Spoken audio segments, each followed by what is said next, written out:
Seu nome, Luiz. idade, Na época eu tinha 20 anos. local de residência na época, Eu morava em São Paulo, no bairro de Perdizes. formação, Na época eu tinha terminado o ensino médio. ocupação na época Eu trabalhava como auxiliar de escritório, num escritório de contabilidade. e sua situação pessoal.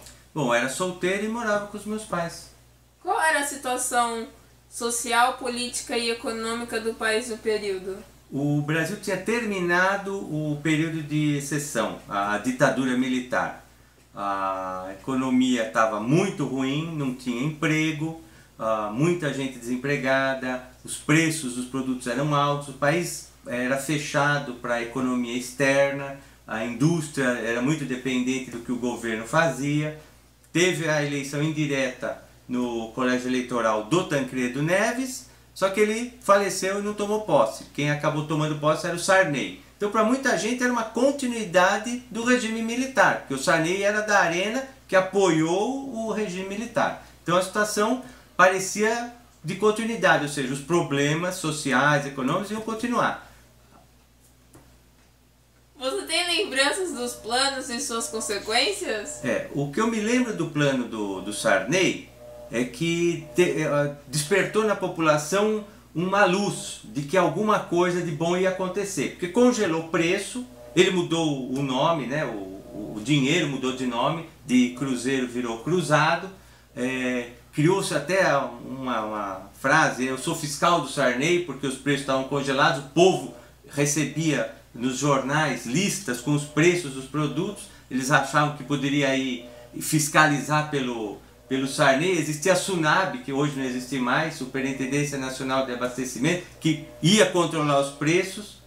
Então deu um grande alívio, porque a inflação diminuiu no começo.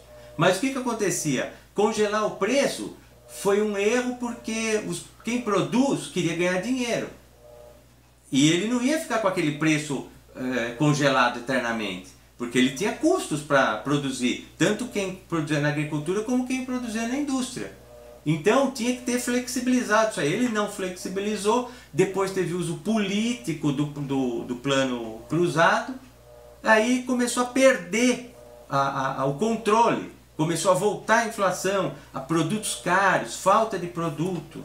Aí ele teve que fazer outros planos. Ele fez acho que uns 3 ou 4 planos, teve Cruzado 2, Brest, teve vários planos.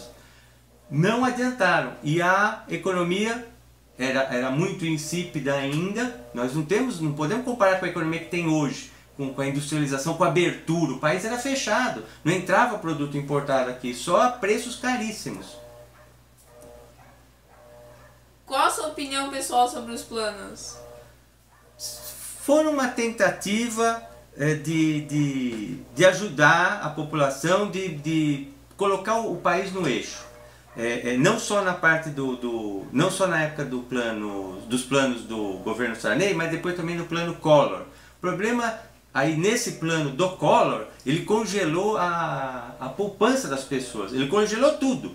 Congelou os preços, mas congelou salário, congelou quem tinha aplicação.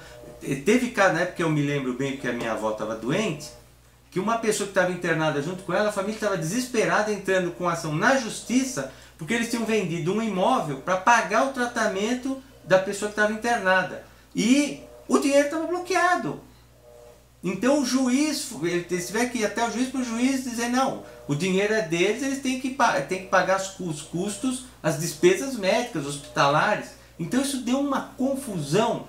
As pessoas ficaram revoltadas, confusas, teve gente que se desesperou, teve gente que entrou em parafuso, porque achou que tinha ficado sem dinheiro, que o que ela economizou ao longo da vida, principalmente as pessoas menos favorecidas, que o pouco que tinha economizado tinha virado pó, não ia mais devolver. Foi uma época muito ruim, que acabou refletindo na política. Tanto é que o Collor acabou sendo cassado, houve um clima político para isso, para caçar o mandato do presidente Collor. Isso quem vai assumir é o Itamar Franco, que depois lança o Plano Real com o Fernando Henrique Cardoso.